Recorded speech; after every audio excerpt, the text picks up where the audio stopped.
ॐ भूर्भुवः स्वः तत्सवितुर्वरेण्यं भर्गो देवस्य धीमहि धियो यो नः प्रचोदयात् ॐ शान्ति शान्ति शान्तिः. Namaste, my dear friends. I am going to make this video on the very important topic, talks with Annamalai Swami. Dialogues with Annamalai Swami, a self-realized expert on self-enquiry who was a direct disciple of Ramana Maharshi.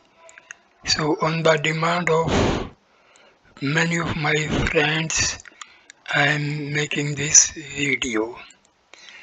So, Annamalai Swami came to Bhagwan in 1928. After a brief spell working as Bhagwan's attendant, he received a new job from him, supervising all the building projects in the ashram. Between 1928 and 1938, working directly under Bhagwan, he supervised the construction of the cowshed, the Veda Pathshala, the dining room, the storeroom, the old office block, now used as the book packing room, the dispensary, and the large revetment on the north side of the ashram. In 1938, an experience he had with Bhagwan changed the course of his life. Now, Annamalai Swami describes his experience with Bhagwan as follows. He says, I went to Bhagwan's bathroom to help him with his morning bath, Madhva Swami, and I gave him the usual oil bath and massage. When the bath was over, Madhva Swami asked a question.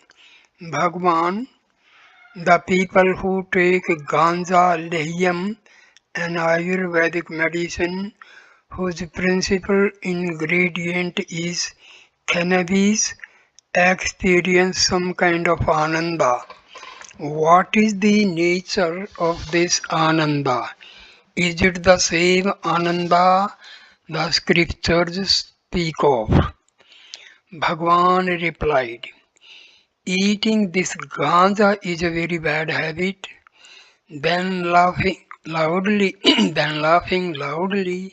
he came over to me, that is to Annamalai Swami, hugged me and called out, Ananda, Ananda means bliss, bliss. This is how these ganja taking people behave. It was not a brief hug. Madhava Swami told me later that he held me tightly for about 2 minutes. After the first few seconds, completely lost all awareness of my body, means Annamalai Swami's body, and the world. Initially, there was a feeling of happiness and bliss, but this soon gave way to a state in which there were no feelings and no experience. This was a Shakti path. The Guru imparts his spiritual power to his disciple. So in Hindu Dharma, this type of activity is known as Shakti path. That means transfer of spiritual powers from the Guru to the disciple. The same thing was in case of Paramahamsa Ramakrishna imparted his spiritual powers to his disciples, especially Swami Vivekananda. So, Paramahamsa Ramakrishna imparted his spiritual power to Swami Vivekananda and others of his disciples through Shaktipat. I did not lose consciousness. I just ceased to be aware of anything that was going on around me. I remained in this state for about 15 minutes. When I recovered my usual world consciousness, I was standing alone in the bathroom. Madhava, Swami and Bhagwan had long since departed on break for breakfast. I had not seen them open the door and leave, nor had I heard the breakfast bell. This experience completely changed my life. As soon as I recovered normal consciousness, I knew that my working life at Sri Ramanashramam had come to an end. I knew that henceforth I would be living outside the ashram and spending most of my time in meditation. So this was nothing but Shaktipat, through which Bhagwan Sri Ramana Maharshi imparted his spiritual power to Annamalai Swami. In 1942, following a request from Bhagwan, he came back to the ashram and did one more major construction job, the construction of a dispensary. Though he was not a full-time ashram worker after 1938, he continued to help with minor ashram works whenever Bhagwan asked him to. So Annamalai Swami was a very close disciple of Bhagwan Sri Ramana Maharshi. He was he received special grace from Ramana Bhagwan.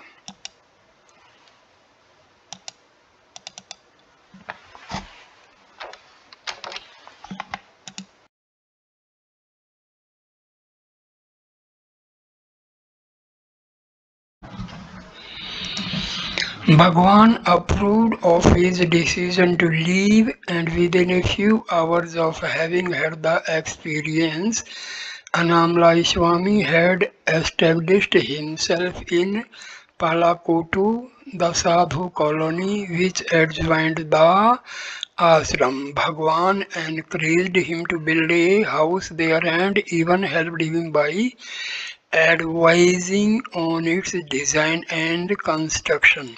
Annamalai Swami has lived there ever since. In fact, he has not left Tiruvannamalai even for a single day since 1938. Bhagwan told him to lead a quiet, reclusive life and to meditate continuously on the self. Taking this to be his Guru's Upadesa, he spent the succeeding years trying to stabilizing in the experience of the self, a brief glimpse of which had been given him by Bhagwan during their encounter in the bathroom. After many years of arduous and unremitting effort, he says that he was able to stabilize himself in self-awareness to such an extent that the experience is now continuous and effortless. In the last few years, many devotees have started to visit him seeking spiritual guidance. Though he does not encourage visitors, he is help permitting, always willing to see people who want to talk about Bhagwan's teaching or the practice of meditation. The following exchanges recorded in 1987 are typical of the many that have taken place in his ashram in the last few years.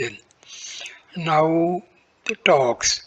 Question: what is the easiest way to be free of the little self? This little self is, another name is I thought.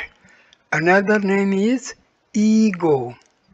Little self, I thought, ego, or identifying the self with the body. So this is the same. Annamalai Swami replies, stop identifying with it. If you can convince yourself this little self is not really me, it will just disappear. That means if you seek the ego, it will disappear.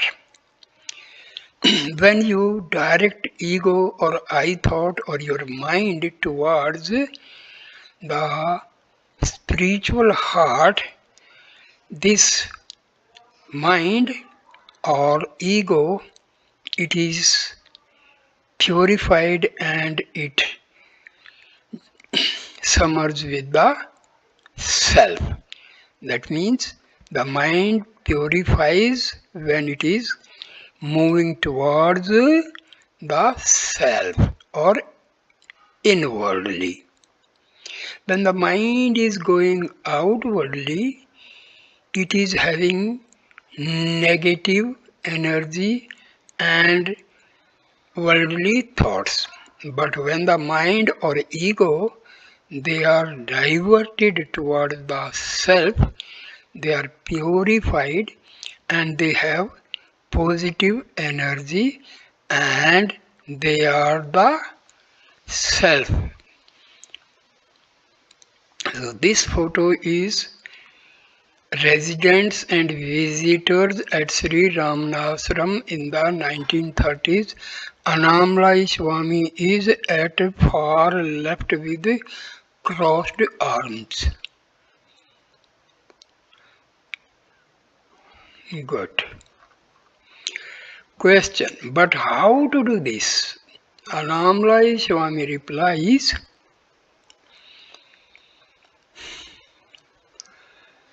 the little self is something which only appears to be real.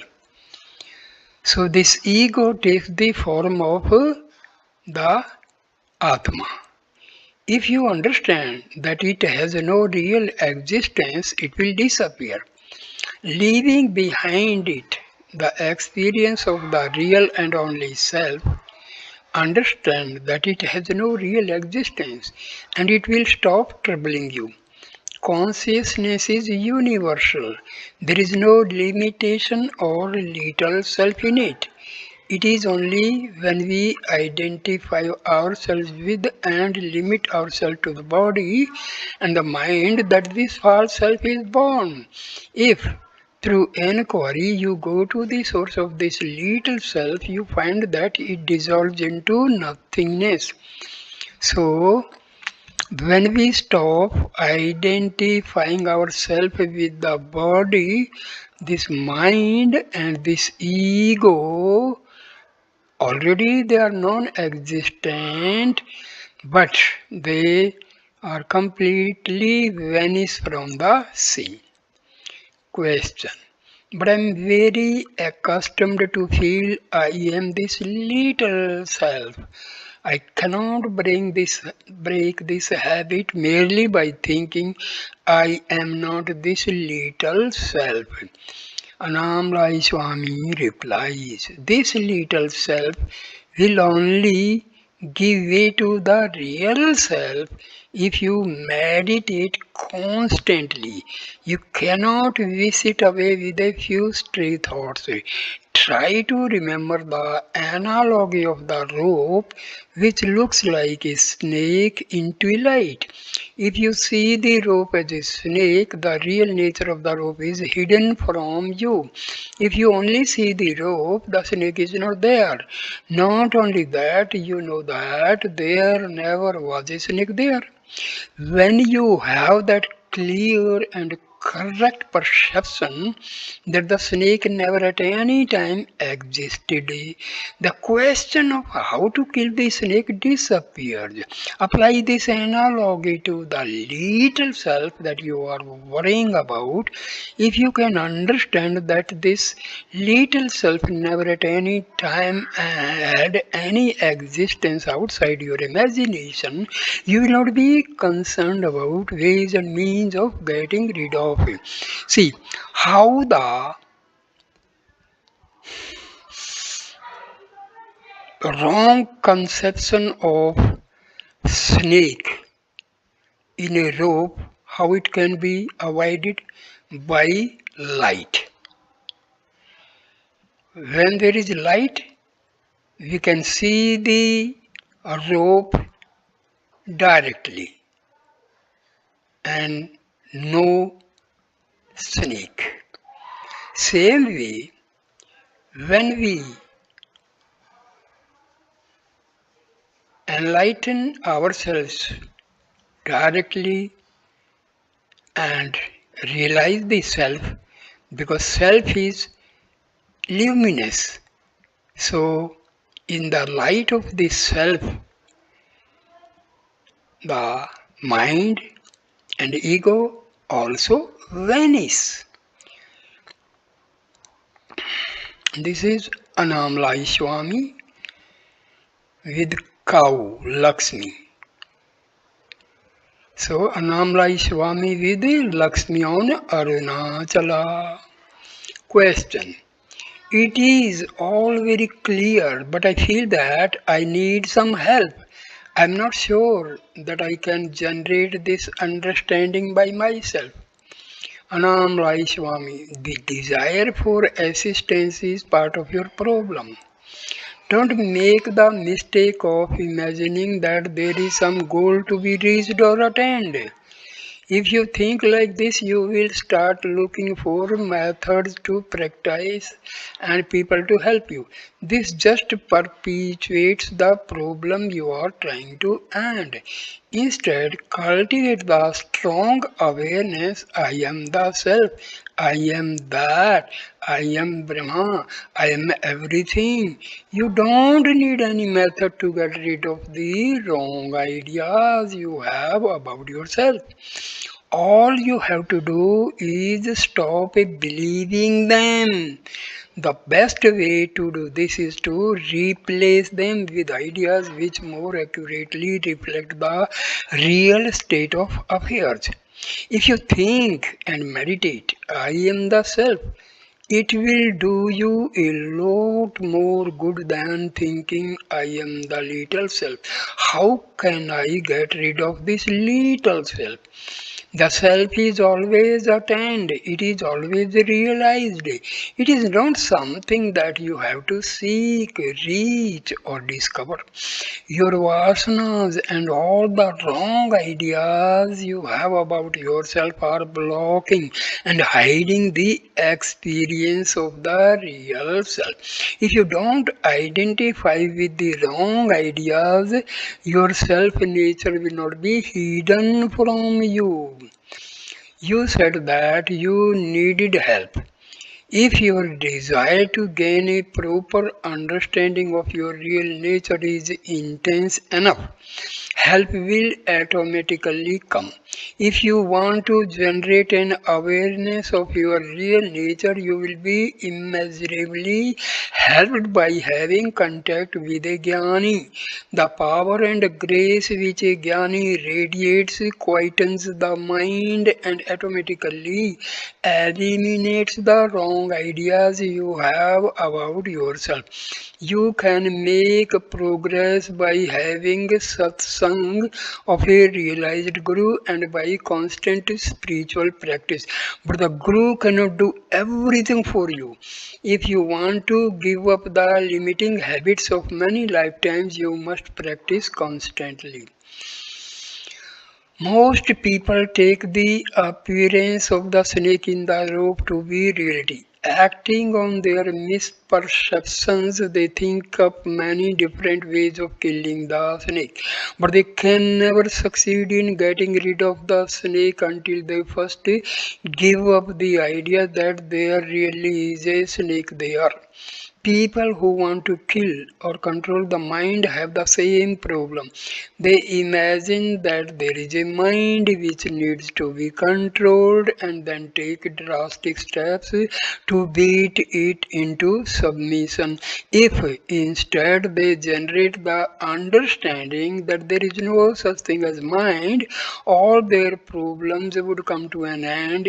You must generate the conviction I am the all pervasive consciousness in which all bodies and minds in the world are appearing and disappearing. I am the consciousness which remains unchanged and unaffected by these appearances and disappearances. Stabilize yourself in that conviction. That is all you need to do. Bhagwan sometimes told a story about a man who wanted to bury his shadow in a pit. He dug the pit and stood in such a position that his shadow was on the bottom of it. The man then tried to bury it by covering it with earth. Each time he threw some soil in the hole, the shadow appeared on top of it. Of course, he never succeeded in bringing the shadow. Many people behave like this when they meditate. They take the mind to be real, try to fight it and kill it, and always fail. These fights against the mind are all mental activities which strengthen the mind instead of weakening it.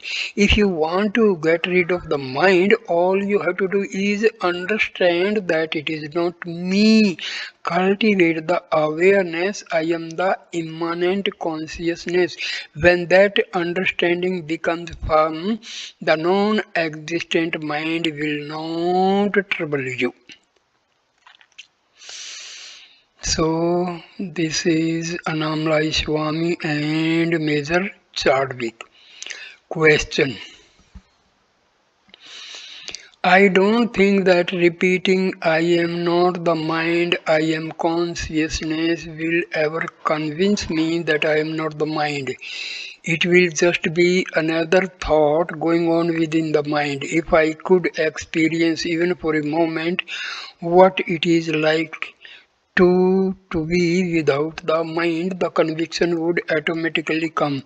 I think that 1 second of experiencing consciousness as it really is would be more convincing than several years of mental repetitions. Annamalai Swami. Every time you go to sleep, you have the experience of being without a mind. You cannot deny that you exist while you are asleep, and you cannot deny that your mind is not functioning while you are in dreamless sleep.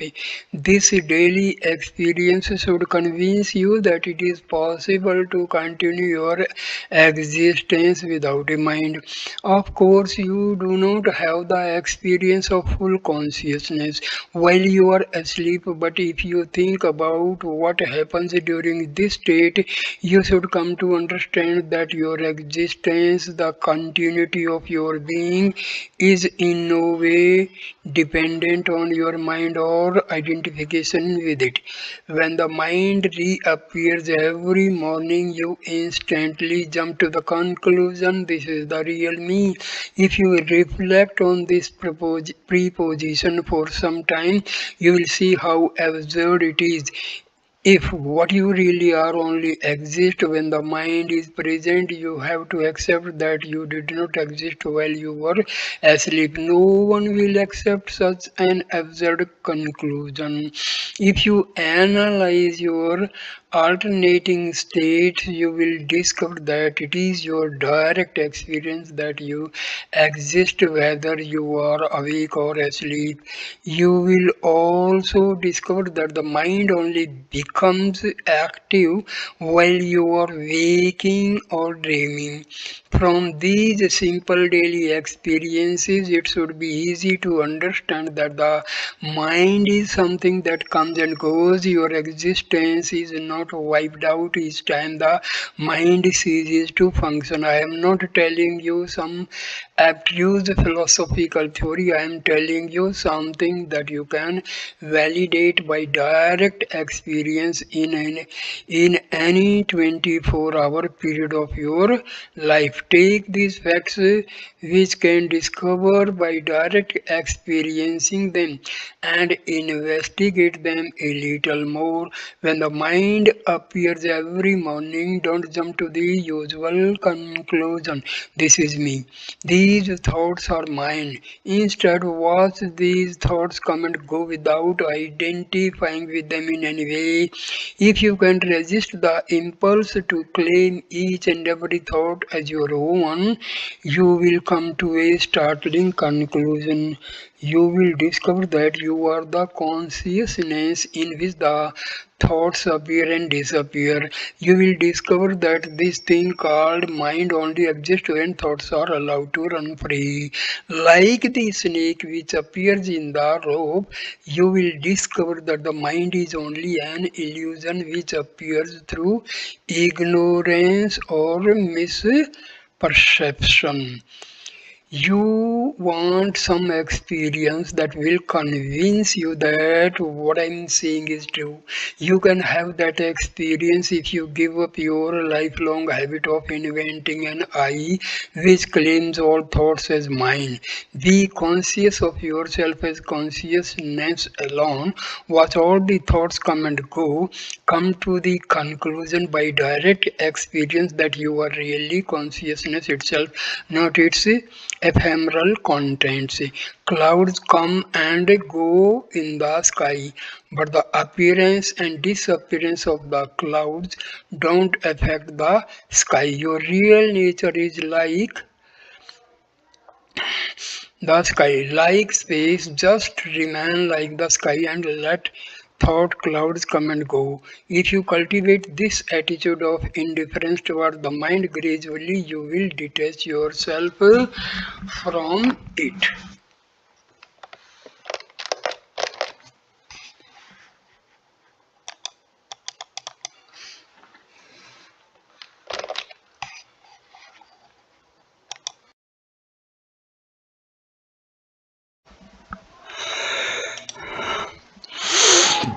Question. Bhagwan said that repeating I am the self is an aid to enquiry, but it does not constitute the enquiry itself. Annamalai Swami. The meditation, I am not the body or the mind, I am the immanent self, is a great aid for as long as one is not able to do self-inquiry properly or constantly. Bhagwan said, keeping the mind in the heart is self-inquiry.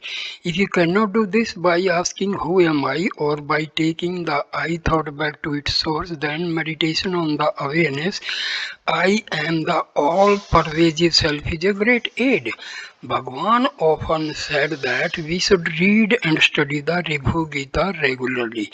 In the Ribhu Gita, it is said that Bhavana, I am not the body, I am not the mind, I am Dharma, I am everything is to be repeated again and again until this becomes the natural state.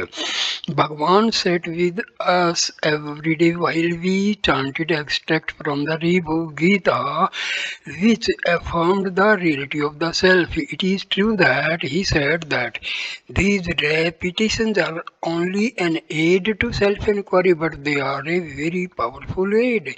By practicing this way, the mind becomes more and more attuned with the reality. When the mind has become purified by this practice, it is easier to take it back to its source and keep it there. When one is able to abide in the self directly, one doesn't need it like this. But if this is not possible, these practices can definitely help one. Annamalai Swami in his room. Question: what is the correct way to pursue self-inquiry? Annamalai Swami replies, Bhagwan has said when thoughts arise, stop them from developing by inquiring to whom is this thought coming. As soon as the thought appears, what does it matter if many thoughts keep coming up? Inquire into their origin or find out who has the thoughts, and sooner or later the flow of thoughts will stop. This is how self-inquiry should be practiced. When Bhagwan spoke like this, he sometimes used the analogy of a besieged fort. If one systematically closes off all entrances to such a fort and then picks off the occupants one by one as they try to come out, sooner or later the fort will be empty. Bhagwan said that we should apply these same tactics to the mind. How to go about doing this? Seal off the entrances and exist to the mind by not reacting to rising thoughts or sense impressions. Don't let new ideas, judgments, like, dislikes, etc.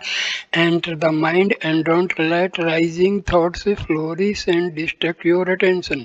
When you have sealed off the mind in this way, challenge each emerging thought as it appears by asking, where have you come from, or who is the person who is having this thought? If you can do this continuously with full attention, new thoughts will appear momentarily and then disappear. If you can maintain the siege for long enough, a time will come when no more thoughts arise, or if they do, they will only be fleeting, undistracting images on the periphery of consciousness. In that thought free state, you will begin to experience yourself as consciousness, not as mind or body. However, if you relax your vigilance even for a few seconds and allow new thoughts to escape and develop unchallenged, the siege will be lifted and the mind will regain some or all of its former strength. In a real fort, the occupants need a continuous supply of food and water to hold out during a siege. When the supplies run out, the occupants must surrender or die. In the fort of the mind, the occupants, which are thoughts, need a thinker to pay attention to them and indulge in them. If the thinker withholds his attention from rising thoughts or challenges, then before they have a chance to develop, the thoughts will all die of starvation. You must challenge them by repeatedly asking, who am I? Who is this person who is having these thoughts? If the challenge is to be effective, you must make it before the rising thought has had a chance to develop into a stream of thoughts. Mind is only a collection of thoughts and the thinker who thinks them.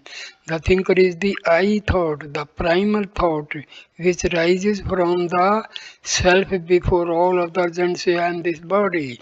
When you have eradicated all thoughts except for the thinker himself by ceaseless inquiry or by refusing to give them any attention, the I thought sinks into the heart and surrenders, leaving behind it only an awareness of consciousness. This surrender will only take place when the I thought has ceased to identify with the Rising thoughts. While there are still stray thoughts which attract you or evade your attention, the I thought will always be directing its attention outwards rather than inwards. The purpose of all self inquiry is to make the I thought more inwards. Towards the self. This will happen automatically as soon as you cease to be interested in any of your thoughts. Question. Many people find self-inquiry very difficult. Even most of Bhagwan's devotees seem to follow a bhakti path. If one cannot do inquiry successfully, should one first purify the mind with the japa? Annamalai Swami, no. If you have some interest in the path of self-inquiry, you should follow it even if you feel that you are not very good at it. If you want to do self-inquiry effectively and properly, you should stick to that method alone. Other methods may be good in their own right, but they are not good as preparations for self-inquiry. If you are serious about becoming a good violin player, you take lessons from a good teacher and practice as much as you can.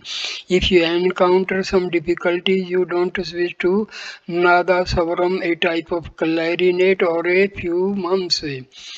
You stay with your chosen instrument and you keep practicing until you get it right. The best preparation for self-inquiry is self-inquiry.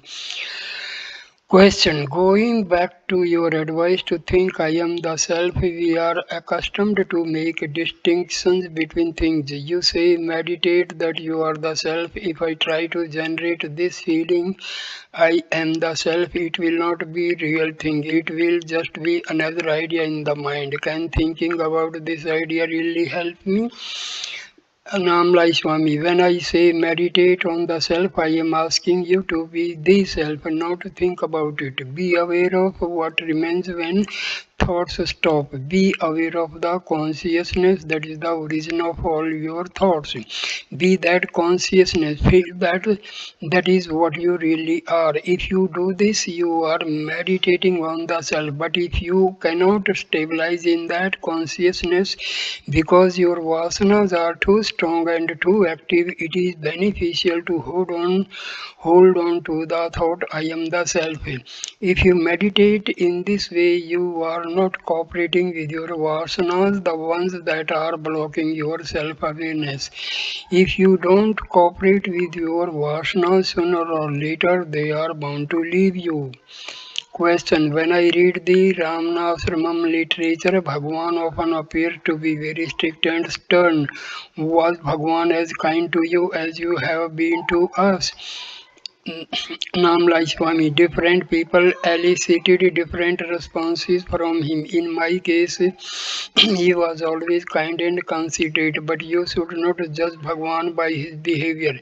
If he got angry with people or ignored them, it was always for their own good. He was transmitting grace through his anger as well as through his kindness. Question. Bhagwan's body has gone now. I know intellectually that he is the self and that he is everywhere, but I still sometimes wish that I could have had the good fortune of sitting in his physical presence.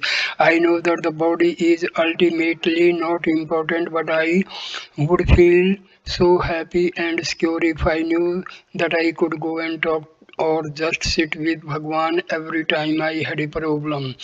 Annamalai Swami, everything you see is Bhagwan's body, the guiding presence that you desire is shining through all these forms and animating them.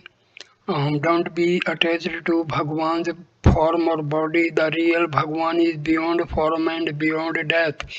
Though water flows through the mouth of a stone tiger statue, everyone knows that it is not coming from the tiger. We all know that it is coming from the reservoir. Similarly, Bhagwan now speaks through everyone who knows and experiences him as he really is. Annamalai Swami with Bhagwan Ram Nam Harisi. Question. You often say that satsang is important. Can I have a satsang of Bhagwan even though he is now dead? I am asking this because I once had a very powerful experience of his presence while I was in Switzerland. At that time, Bhagwan had been dead for many years. Annamalai Swami says Bhagwan is all at all times and in all places since he is the self and not any particular form. It is of little importance that the body which we took to be Bhagwan is now dead. Radio waves can be received anywhere if you tune yourself to Bhagwan's frequency, which means abiding in the self. You can be aware of him broadcasting his grace wherever you are. There is never any separation from Bhagwan. Every atom in the material universe is Bhagwan. Every act which happens in the world is done by Bhagwan alone. Every being, every form is Bhagwan's form. When you are clearly attuned to Bhagwan, you will experience clarity and clearly attuned to Bhagwan, you will experience clarity and peace. You will receive guidance wherever you are.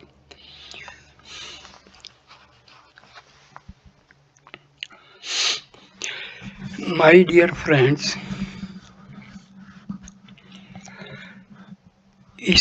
self-inquiry is not that difficult as many people feel that it is very difficult.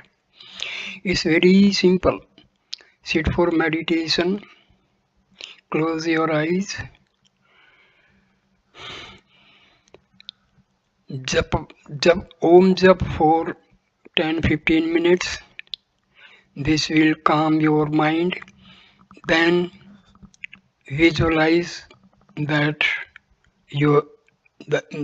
visualize and have positive affirmations that I am going inwardly towards the spiritual heart. I means here ego, mind, all vasanas, maya, everything. So mind and its all modifications, they are in the I. So I am going deeper, deeper, deeper and deeper, slowly, slowly, steadily, steadily, inwardly towards the spiritual heart. Now I am going to enter the spiritual heart. I am at the gate of spiritual heart. Now I have entered the spiritual heart. I see Bhagwan Sri Ramana Maharshi is present in the form of my real self, and I am now merged with the Atma, that is Bhagwan Ramana. So this way your mind, your vasanas, your ego, all maya will be submerged and almost vanishes from the scene. Now your mind is calm and quiet. You are feeling some sort of experiencing bliss. So now you can just inquire who am I for some time, then switch over to the feeling and imagination and visualization that I am Atma. I am Atma for some time. Then now you can visualize, imagine, and with positive affirmation that my Atma is merging with Brahma, merging with Brahma. Then after some time you have a positive affirmation, visualization, imagination that I am entering the superconscious state, Sahaja Samadhi, Sahaja Samadhi, Sahaja Samadhi, you will feel completely full of bliss. You will be experiencing a bliss, a great bliss, and you will, after few days or months, you will be attuned to this type of self-inquiry, and a day will come that you will be that, or you can say that self-inquiry will be a very, very natural and innate play of meditation.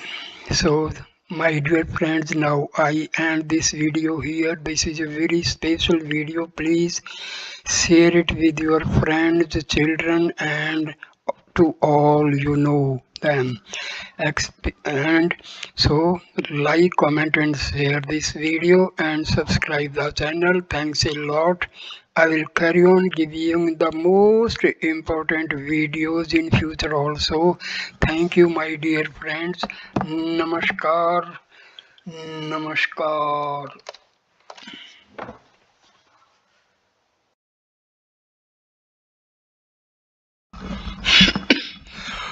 ॐ भूर्भुवः स्वः तत्सवितुर्वरेण्यं भर्गो देवस्य धीमहि धियो यो नः प्रचोदयात् ॐ शान्ति शान्ति शान्तिः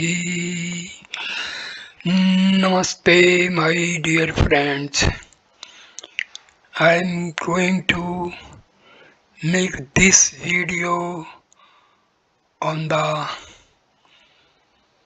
very, very important topic, talks with Annamalai Swami.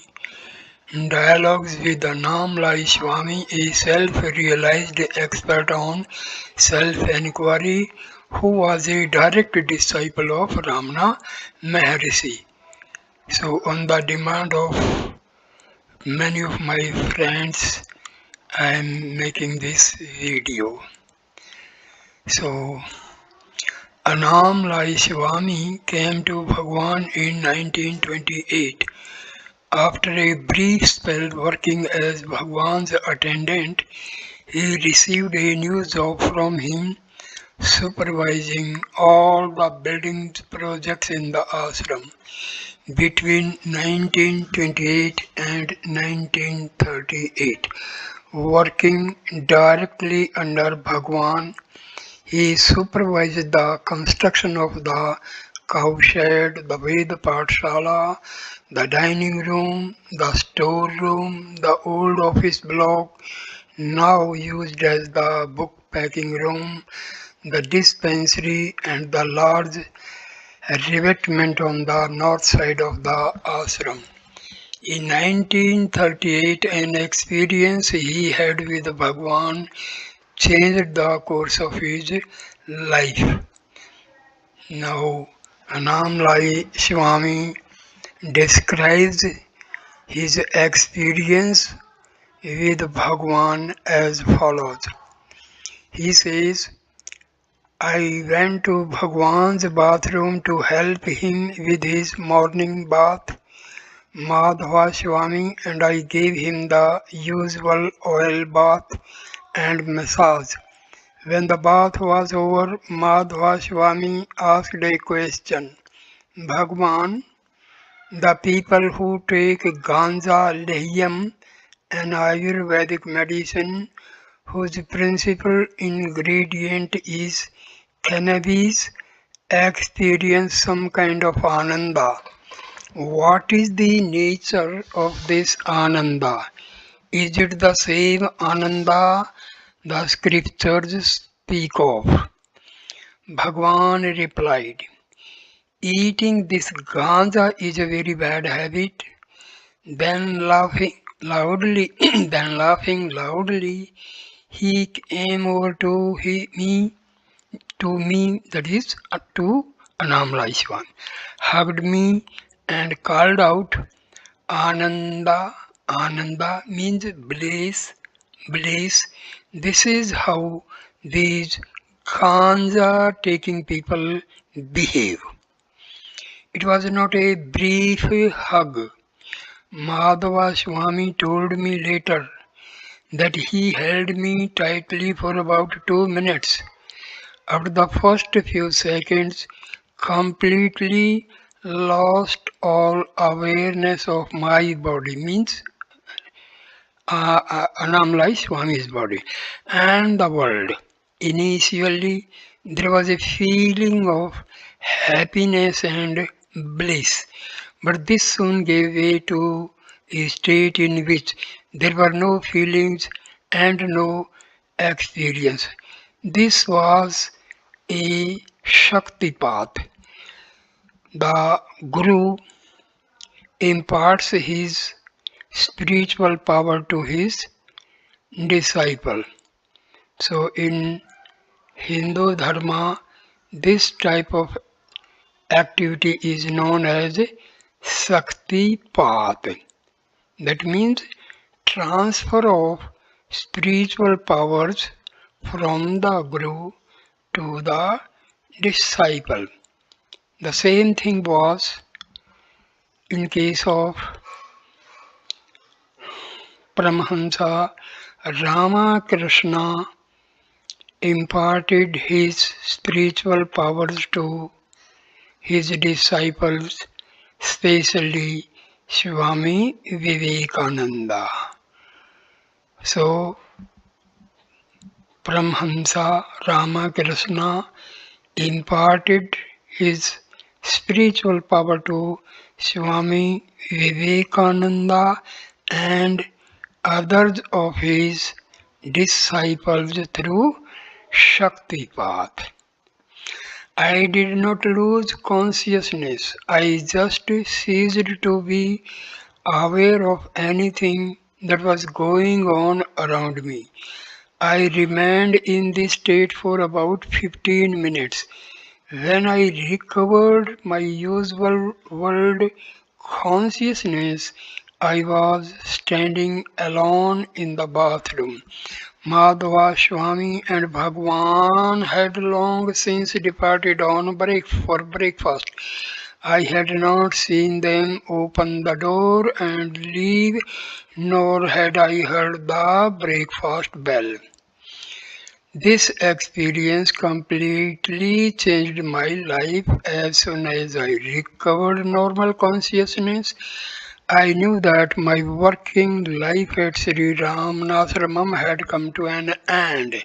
I knew that henceforth I would be living outside the ashram and spending most of my time in meditation. So this was nothing but Shakti path, through which Bhagwan Sri Ramana Maharshi imparted his spiritual power to Annamalai Swami.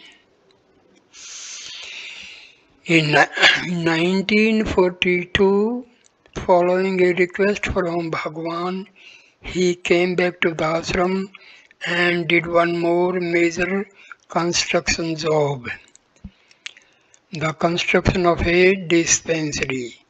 Though he was not a full-time ashram worker after 1938, he continued to help with minor ashram works whenever Bhagwan asked him to. So Annamalai Swami was a very close disciple of Bhagwan Sri Ramana Maharshi.